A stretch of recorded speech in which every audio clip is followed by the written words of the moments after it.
Alright guys, so obviously you watch my videos and you know that this is my Dora, the Explorer lining board cover.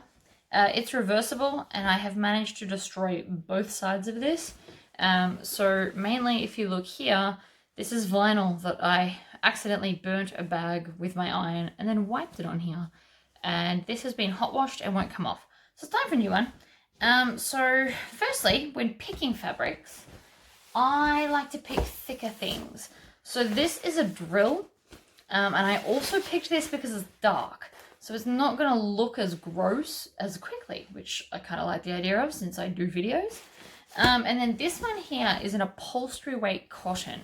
And the other reason I like this one is because it's quite colourful and dark. So again, not going to show up the yuckiness as often or as quickly, but it's also thick. So I'm not likely to tear it or wear it.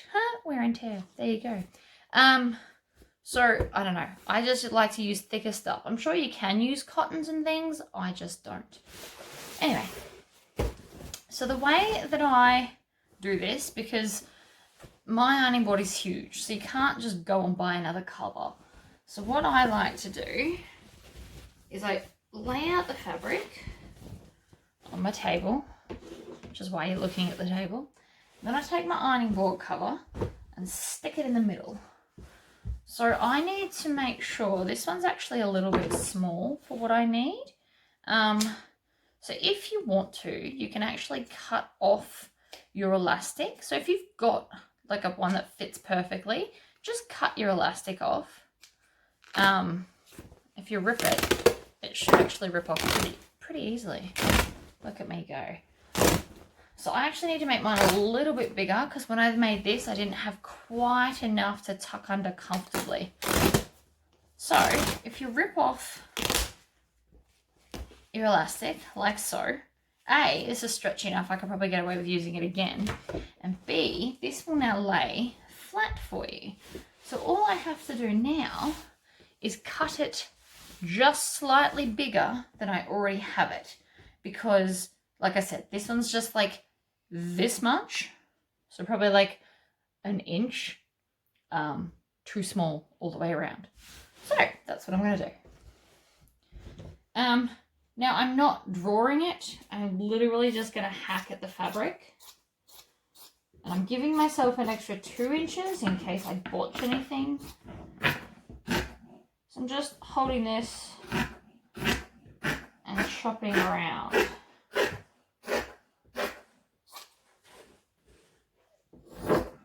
You might want to round out your corners.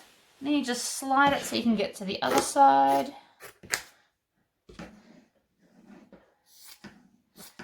I do actually have this close to the edge. I know you don't necessarily believe me, but like this whole section here I didn't have to cut because it is at the edge.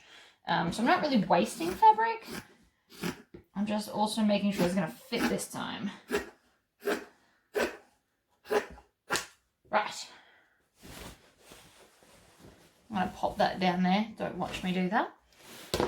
So, don't actually need this anymore because I've now got my giant template. And again, your ironing board is probably not this big, so you're probably not going to necessarily have this problem. So then I'm just going to take my other piece.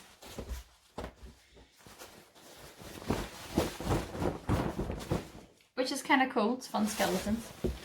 I'm mainly using this fabric because it's spooky week this week and I'm excited. A little bit excessively excited, but whatever. Okay, so now what I want to do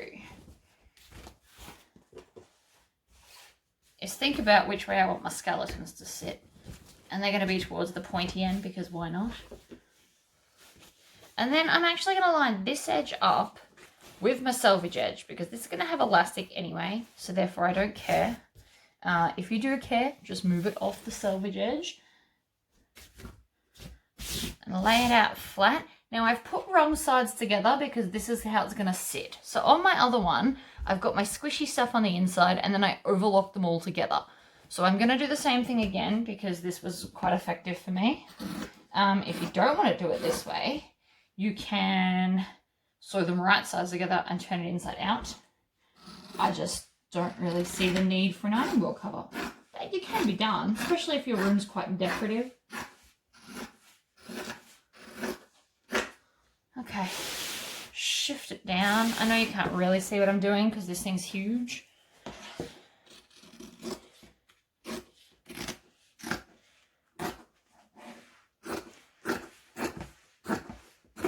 So I'm now cutting this exactly the same size as the other one because I have already added my excess that I wanted.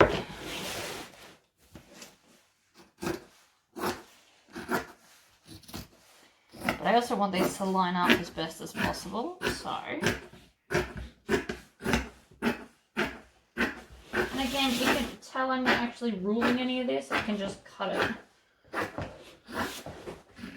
If you don't have your old ironing board cover for whatever reason, or you were giving an awesome ironing board and you don't have a cover, my suggestion would be is to actually take your ironing board, flip it upside down, stick your fabric on the ground, flip your ironing board on top, and then trace like 4 inches wider all the way around.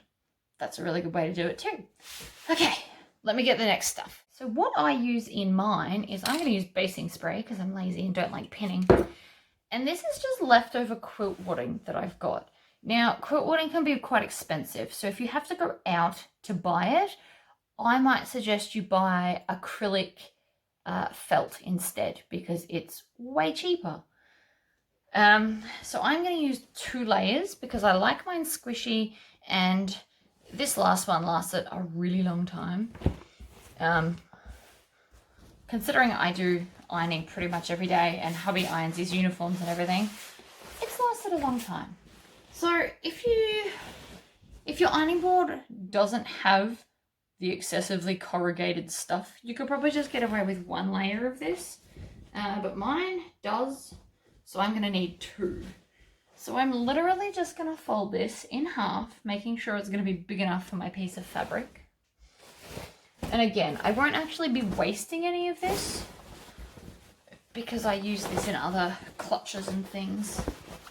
So what I'm going to do is put it against the raw edge, and you could even baste it onto here. The irony right now is I kind of need to iron my fabric. I love that the word ironing and iron can also be funny. It's late, leave me alone. All right.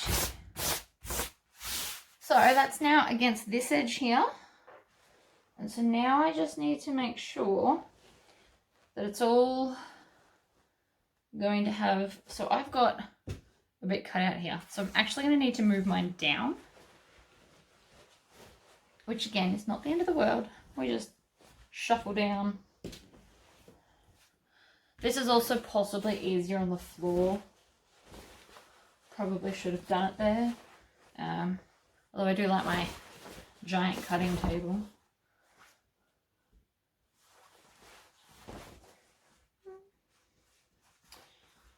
So again, grab it on the edge and then fold it so the other edge is on an edge. It's all about the edges.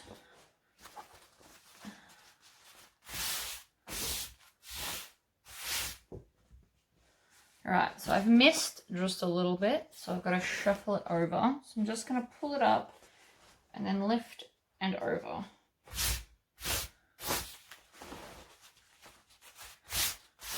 Okay, I'm happy with it there. So now I'm just smoothing out any kind of bumps or issues underneath because you will feel them when you're ironing and you don't want them, trust me. Played that game before. So when you're happy that it's all flat and even, I'm just going to peel back half, take my basting spray,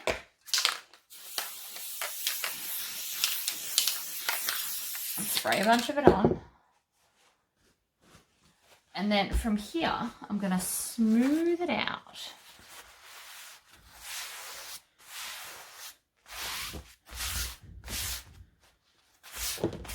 And then I'm going to fold back the other side. So if you've ever made a quilt, this is kind of what you do. I just won't be quilting the lines. If you don't have basting spray, you can definitely pin it. It just takes you longer. Okay. So now that I'm happy with that, I'm going to take my scissors, but not these ones, because these ones won't like to cut through 2 layers of the quilting batting. So I have these ones. So these are my Klasse knife edge scissors I got from Spotlight. You just wait till they're on sale. They are really good scissors. And so I'm just going to cut. You're probably going to see my elbow right now. I apologize.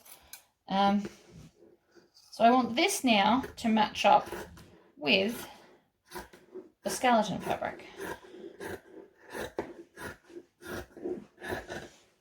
And so while the skeleton and the flowers don't go, it's also kind of fun to be able to interchange between 2 very different moods. So if you're going to do a reversible ironing board like this, or an ironing board cover, I would highly recommend doing like the 2 moods of you, one on each side. Or like do summer and winter. Or Halloween and Christmas. Then you get like heaps of use out of it. Dora was only doubled because I bought way too much of her and then never made anything before she became not popular. So that was just a good way to use a fabric that I was otherwise never going to be able to use. This, I've made several bags out of it. I do love it. But I love it, and now I want something cool because you guys see it on camera all the time.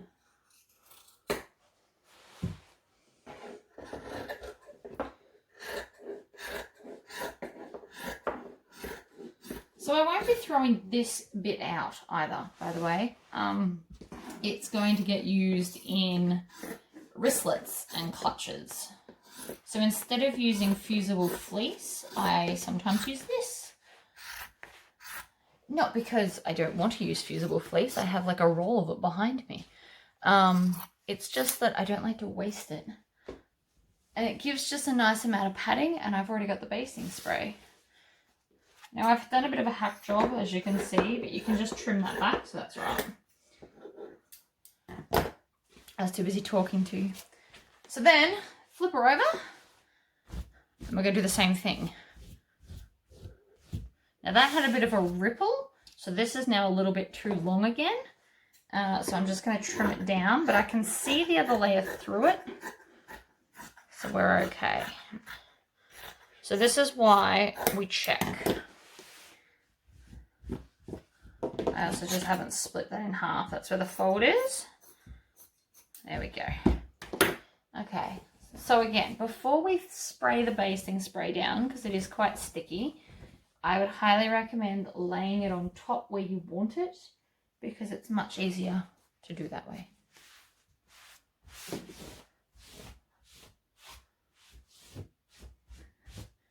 All right, nice and smooth. Fold it back. Try not to get basting spray on your mat too.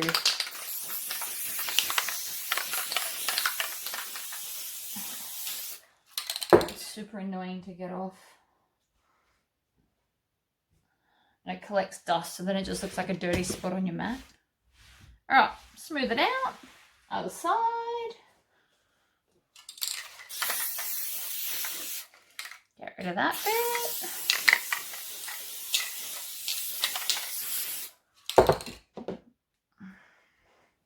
You probably won't need as much of anything because your ironing board is probably not as ginormous as mine. But if you're making your own, like I've seen a lot of people get like little trolleys and make like a bench top for it. This is a really good idea. Measure your bench top, add 4 inches on each side, put the elastic in so it'll elastic on, and then you can just take it off and change it. I see a lot of people like staple it in. You can do that too, I suppose. Whatever makes you happy. So I'm just going to roll this so it doesn't come undone, since I've just spent all that time making it glorious. And now we're moving to the sewing machine. I've unrolled it, not totally intentionally. I dropped it. Similar difference, that's okay. So now I'm just going to make sure that everything's lined up. And I'm just going to stitch, I don't know, 1/4-ish edge from the end. I haven't worried about thread color. You're not going to see it. So maybe use your ugliest one. if you've got one of those.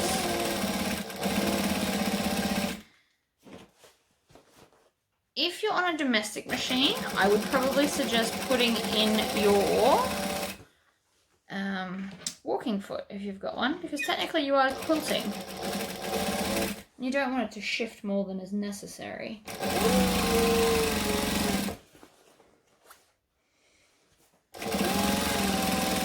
I know it looks like I'm being super rough on this, but if you had a close look at my other one, it is also super rough. And I'm still going to overlock this edge yet, which I will probably do off camera because I don't really know where to sit you while I do it.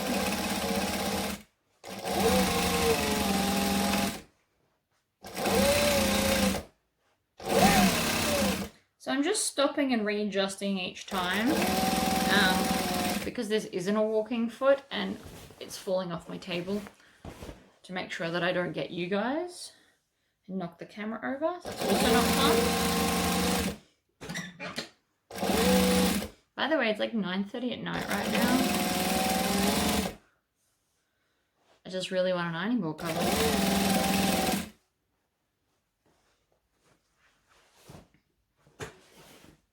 Okay, so we're on the other side.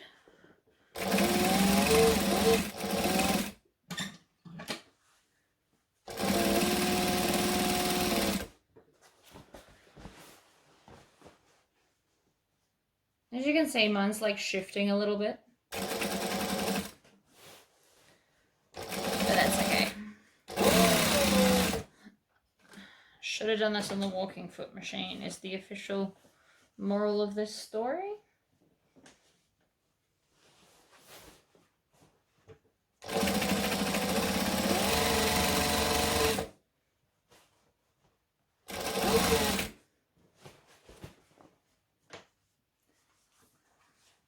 Just making sure I'm getting the top and bottom layers.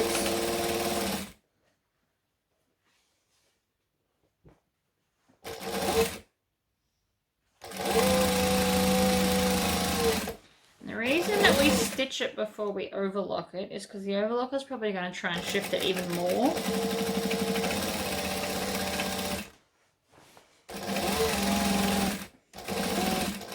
You guys are probably thinking right now that you're horrified at my edges, but like, that's pretty bad.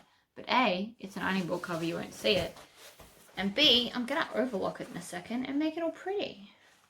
I love overlockers for that reason.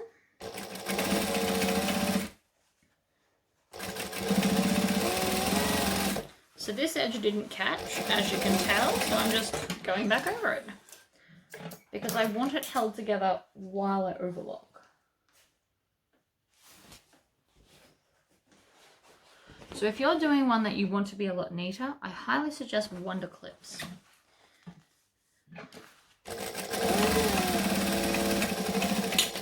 And this is not how I make bags.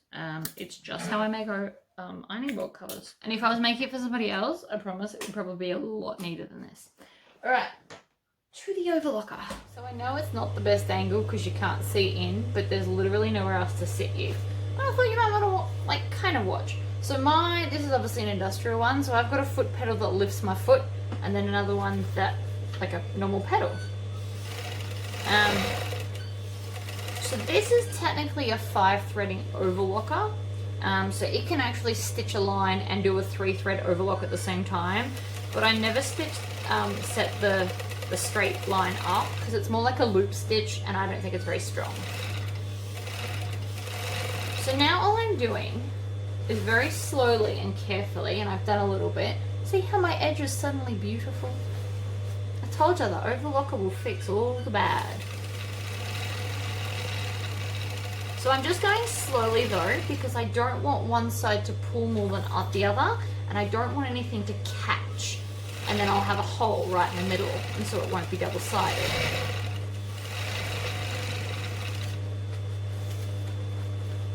You also don't want to go too fast with this many layers because you're more likely to break a thread. This does go a lot faster. And it is really fun to play with on fast, but not for 4 layers, 2 of which being wadding. some of you might be going, oh my god, this is so fast. Yeah. So see that really bad corner? It's gone. And then this part here leads down to a bin that catches all my crap, which is lovely. And this is a guide, so you can't really see it, but this is like a guide I can put in if I want to. It does like a seam allowance thing.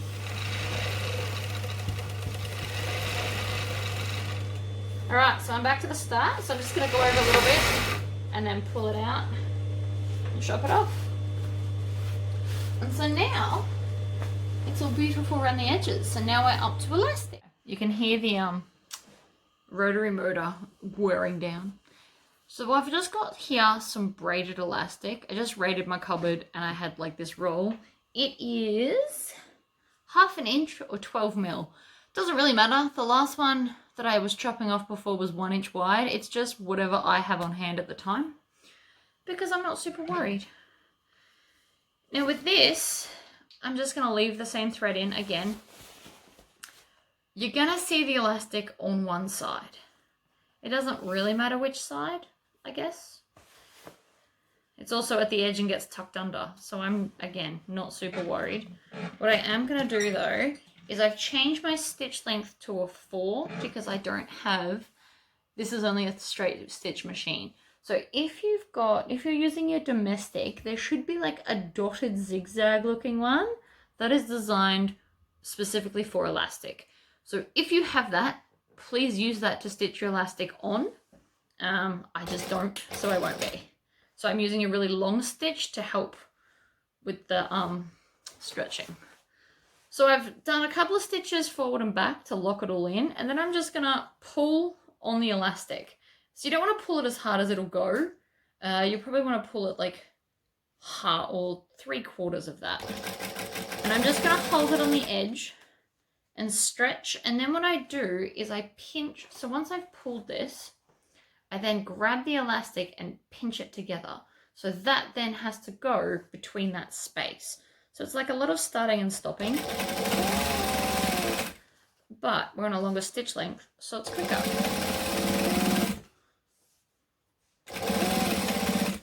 And I'm just stitching about 1/4 inch from the edge. It's obviously not very neat, I'm sure you can see that.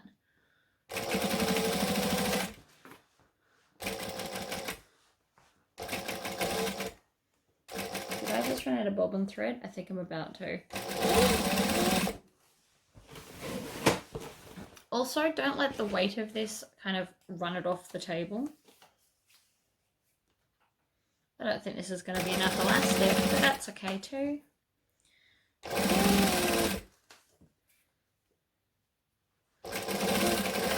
If you're having trouble, you can grab it from the back.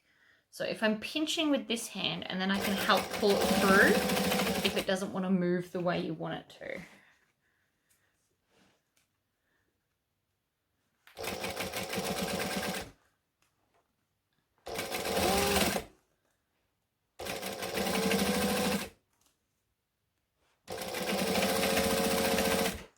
So I'm just doing little bits at a time.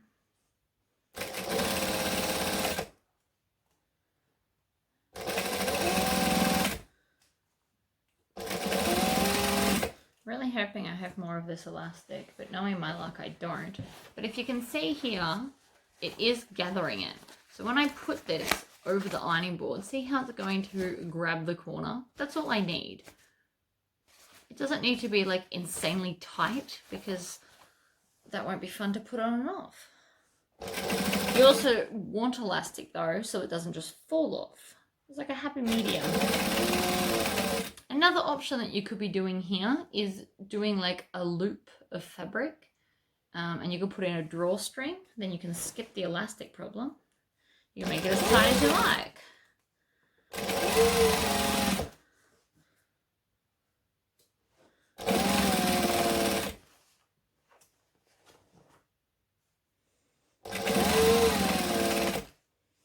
So I always stop well before my fingers, because I like my fingers where they are. Alright, so my bobbin just finished. So I'm going to put another one in. And before you ask me, yes, it's a different colour, because I don't value my ironing board being that pretty, because you won't see it. So I'm going to go back probably 1/2 inch over the original stitches that I have there, and then back stitch. So that'll lock the old ones in and the new ones in at the same time. I'm definitely going to need more elastic, because that's all I've got left. And then I'm going to stop and trim the tails here so that I don't have to come back and try and find them later. And put them in my bin, which is, funnily enough, over there, because I was cutting patterns earlier.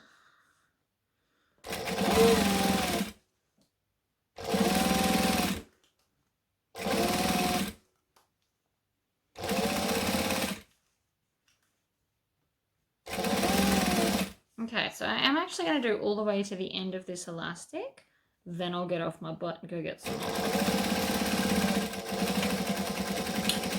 So whether the stitches look like it or not, when you pull that tight, I am actually doing 1/4 inch from the edge. It just doesn't look neat because it's gathering. If you pull it tight, look at my beautiful straight line, and then you let go and it looks dodgy. So don't be worried if your stitches look dodgy.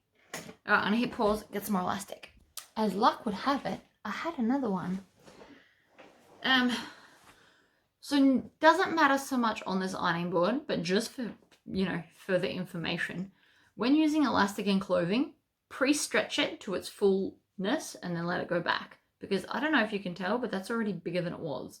So if I grab here and do, say, from here to here, and then stretch it and bring it back, see how it's just that little bit bigger? That matters in clothing. It obviously doesn't matter here, but it definitely matters when you're trying to make a jumpsuit. And then, you know, suddenly your waist isn't all gloriously cinched in your elastic because it had a moment. All right, so I'm just going to go again back over about 1/2 inch. I turned my machine off, that was silly. Forward, back, stretch, and continue.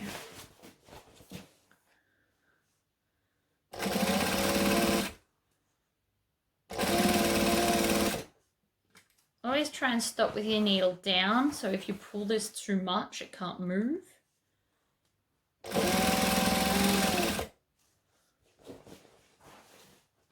A lot of domestic machines have that option where you can make it stop down. Turn it on, it's glorious. It also trains your brain to want to stop down.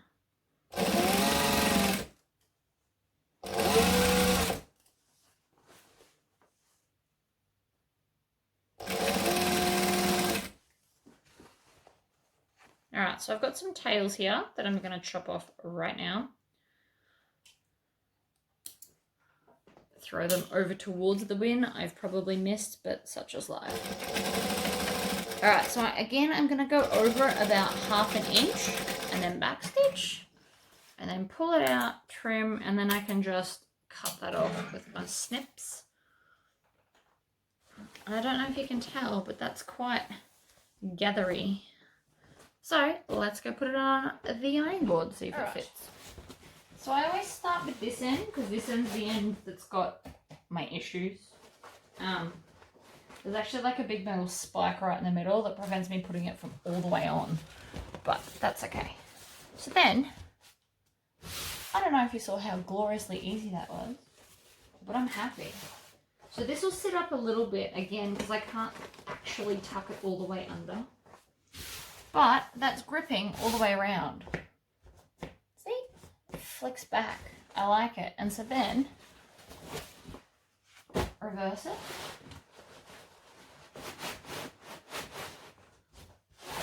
Up and over. I'm happy. I hope that was helpful, guys. I don't know. Let me see if I can do this. I don't know if you can see. But to see your dodgy stitches, you've literally got to go up under like this.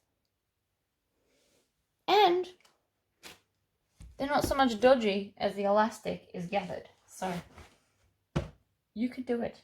I'm going to bed. Bye, guys.